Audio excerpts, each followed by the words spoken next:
السلام عليكم ورحمة الله وبركاته، حبايبي عاملين ايه؟ يا رب تكونوا بخير وسعادة. اللهم صل وسلم وبارك على سيدنا محمد وعلى آله وأصحابه أجمعين. ما شاء الله ولا حول ولا قوة إلا بالله. ايه رأيكم بقى في صينية الفراخ الحمام الكذاب؟ وراك عملناها زي الحمام، تمام. بنسميه الحمام الكذاب. طبعا كلكم عارفين وأكيد عملتوه قبل كده ولو اللي ما جربتوش تجربوا بالطريقة بتاعتي اللي عملته قبل كده، تجربوا بقى النهارده بالطريقه بتاعتي دي الجميله دي والشكل التحفه الروعه ده. شايفين المنظر؟ يفتح النفس ما شاء الله. تعالوا نشوف عملنا ايه. انا رحت اجيب بقى الوراك المخليه. طبعا قال لي سعر عالي جدا في السما كده، عالي عالي جدا. غير الوراك اللي هي السليمه اللي انت بتجيبيها طبعا بتطبخيها، تمام. انا بقى ضربت عصفورين بحجر، جبت وراك. فطبعا لما لقيت سعرها غالي اللي هي المخلية، اللي بتتعمل شاورما وبتتعمل حمام كداب، لقيتها سعرها غالي جدا. فانا قلت لا، مش هجيب انا هجيبها سليمة كده. ومنها ان انا استفيد ان انا سعرها العالي ده لا، ومش هجيبه بالسعر العالي ده. ومنها ان انا اوريكي ازاي تخلي الورك لو انت عايزة تعمليه في البيت، تمام. زي ما انت شايفة كده، انا جبت الاوراق وفتحتها وهبعين منها بقى العظم، وهنا باجي اكسرها من هنا كده وبتطلع معايا زي ما انت شايفة كده في الفيديو بالظبط اهو. ادي الورك اهو. ولا مش هجيبه غالي؟ اجيبه غالي ليه؟ اعمله في بيتي احسن من ما اجيبه بفلوس غالية، تمام. هوريكي برضو ورك تانية اهو، ودي طريقة تانية اهي. بصوا، بتيجي من هنا كده تمسكيه وتخلي بالك من ايدك طبعا اهو. بتخلي العظمية كده. قال لي بصراحة سعر غالي جدا للوراك المخلية. فأنا قلت لا، أنا هجيبه في البيت، أخليه في البيت وأوري المشاهدين الكرام إن الوراك بتتخلي إزاي، تمام. والبنات طبعا يتعلموا، البنات الصغيرين اللي مش عارفين يتعلموا أهو. زي ما أنت شايفة كده، تمسك العضمية كده أهو، تخليها كده أهي، تمام كده. ووفري فلوسك ودبري. الحاجات بقت غالية والعيشة بقت غالية، والحمد لله ربنا يكرم من عنده. بصي اهو، ما فيهاش اي حاجة اهي. وكمان العظم ده انا مش هرميه، انا هستفيد بيه وهعمل بيه شوربة، اجمل شوربة واحلى شوربة كمان، عشان نعمل منها حاجات حلوة. اخلي بقى بالطريقة دي اهي. زي ما انت شايفة كده، بتسلكي بقى كده من عند العصب اللي بتبقى في النص الورك دي اهي.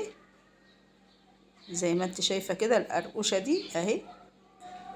سلكي بقى كده، لفي وسلكي وتلفي وتسلكي اهو، لحد ما تلاقي معاكي العضمية من تحت بانت اهو. سلكي كده بالسكينة وخلي بالك من ايدك طبعا. العضمية بانت معاكي اهي، تمام كده اهي. بتيجي من ورا بقى اهو، تعدلي تاني، يهمكش حاجة. جنبدي قلبك وبظهر السكينة، مش بالسن السكينة اللي بتقطعي بيه، لا، من الظهر كده وتكسري العضمية. اتكسرت معاكي سهلة اهي، علشان ما تقطعيش الجلد اللي هو ماسك الورك، تمام اهو. احلى وراك هتاكليها من ايدك اهو، وتعلمي. ومن هنا كده مجوفه من جوه اهي عشان تحشي فيها، ولا اتقطعت منك ولا اي حاجه. غسلتهم غسيل كويس، ونقعتهم في ميه وملح وليمون، تمام. وهصفيهم وهنروح نعمل الخلطه، تمام اهو. دي الخلطه بتاعتي. بهارات فراخ وكركم وفلفل اسود وكمون وكزبره، تمام تمام كده. وشوية زيت. ودي الخلطة بتاعتي، وطبعا الملح، تمام. اجمل خلطة وهتشم ريحتها. اهم حاجة ان انت تظبطيها تبع المقدار اللي عندك. انا طبعا عاملة مقدار كتير، فانا عاملة الخلطة كتير. خلاص، يلا نجيب الفراخ بقى بعد ما غسلتها كويس اهي، ونقعتها في المية وملح وليمون. وبعد كده نشفتها في المصفى زي ما انت شايفة، حطيتها تتصفى خالص، ما يبقاش فيها مية. اهم حاجة يبقاش فيها مية. ولازم تتبيلة الفراخ ديت علشان تبقى الفراخ متبلة معاكي، ما تبقاش عدمة ان هي ما فيهاش ملح، لا، لازم تتبليها كويس كده اهو. وما بنحطهاش في التلاجة ولا حاجة، احنا بنتبلها ونسيبها على الرخامة. ما بتحطيهاش في التلاجة، عشان لو حطيتيها في التلاجة هتجمد منك، وهتبقى مش هتعرفي تلفيها، تمام. لازم تبقى صفحة كده. بتحطيها كده بتتبليها اهو زي ما انت شايفة. تبليها كويس عشان تبقى حقيقة معاكي ومظبوطة وما تبقاش دلع. تمام. وهنا العظم بقى انا طبعا مش هرميه، ده العظم ده تحفة وكنز كده تعملي بيه احلى شرب. انا حطيته في حلة وهحط عليه مية مغلية، وهسيبه يستوي مع نفسه وهاخد منه الشرب. تمام. وهنا بقى هعمل الرز بتاع اللي هحشي فيه، اللي هحشي بيه الحمام اهو. انا مش هعمل كبده ولا قوانص طبعا، انتوا عارفين الغلاء، ما فكفايه عليا ان انا جبت اللي وراك. تمام. فانا هعمل رز بس، هحشيه رز بس وهيبقى جميل معاكي وتحفه. وهنا بقى الشوربه، هاخد الشوربه اهي هعمل منها الرز، وهتبقى اطعم شوربه واحلى شوربه واحلى رز معاكي هتعمليه بالشوربه بتاع العظم بتاع الفراخ. تمام. زي ما انتوا شايفين طبعا انا هعمل الرز نص سوا، نص سوا بس مش هسوي. خلاص. هاخد منه الكمية اللي انا هحشي بيها الفراخ، والباقي هكمل التسوية بتاعته. تمام. هاخد منه كده الكمية اهي زي ما قلتلك. وهنا كان عندي حتة لحمة حطيتها في قلب الرز اهي. الكمية اللي انا عارفة طبعا هقدر الكمية بتاعتي وهخلي الرز بقى يكمل تسويته. تمام. والرز بقى هحطه على جنب كده لما يبرد عشان اعرف احشيه. وهعمل شوية شوربة خضار كده جنب الفراخ وجنب الرز. مفيش احسن من كده. هتبقى وجبة كاملة متكاملة، والخضار والفراخ والرز وجبة متكاملة. تمام. خلاص كده هاخد بقى شوربة اهو، وهحط فيها الخضار بتاعي. تمام كده. تمام يا ام محمد. احلى اكل واحلى، وتنفع لعزومة رمضان كمان.